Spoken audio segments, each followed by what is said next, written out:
Welcome back. So you're almost done with this book. I would lie if I didn't admit that every time I read this book, uh, by the end I'm a bit tired. There's so many examples, so many stories, so many dates, so many big words. However, there are a few important points in this last section that we need to go over.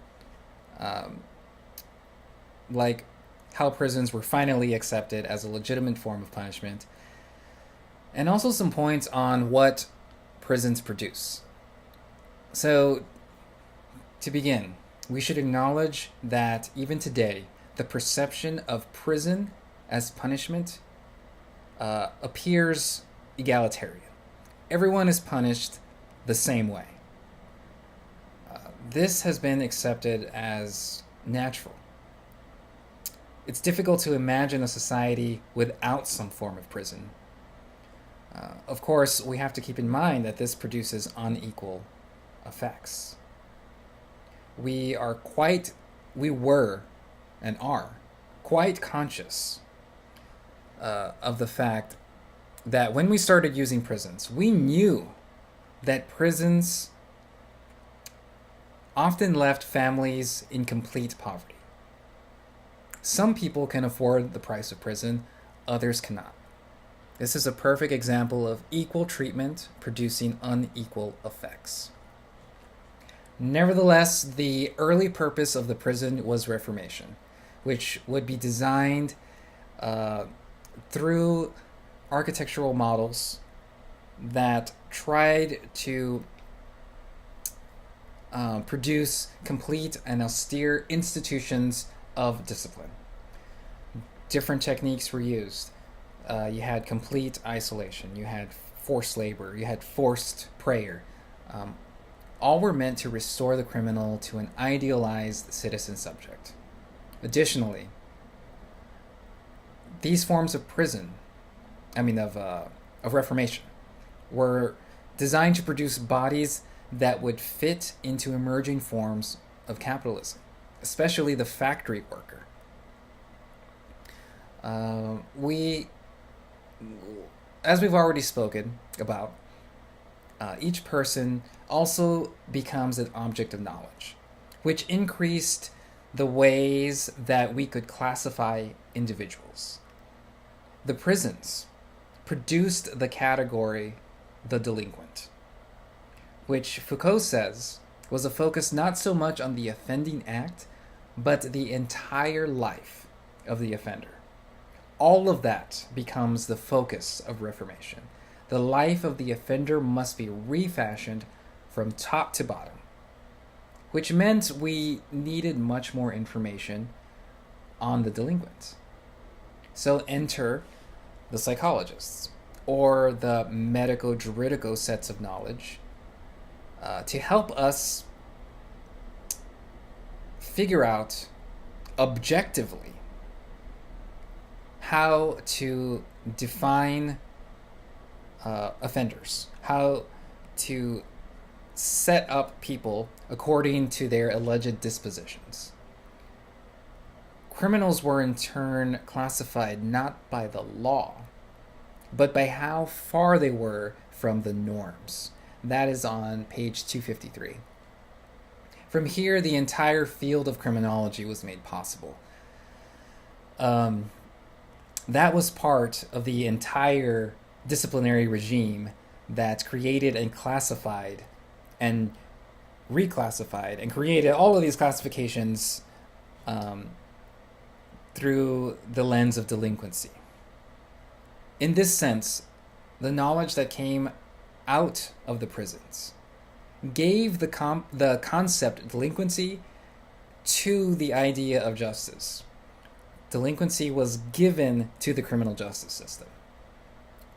Or maybe we can rephrase this as delinquency arose from the prisons as opposed to delinquency being out in society somewhere that needed to be caught and reformed. So these final two chapters of the book, the last one is very short, so I'm just going to shove it in here. into this next chapter and skipping past the pages on the carriage. I want to get to the fact that very early on, we figured out that the prison failed to do what it said it was going to do. Prisons increased crime. Prisons transformed crime.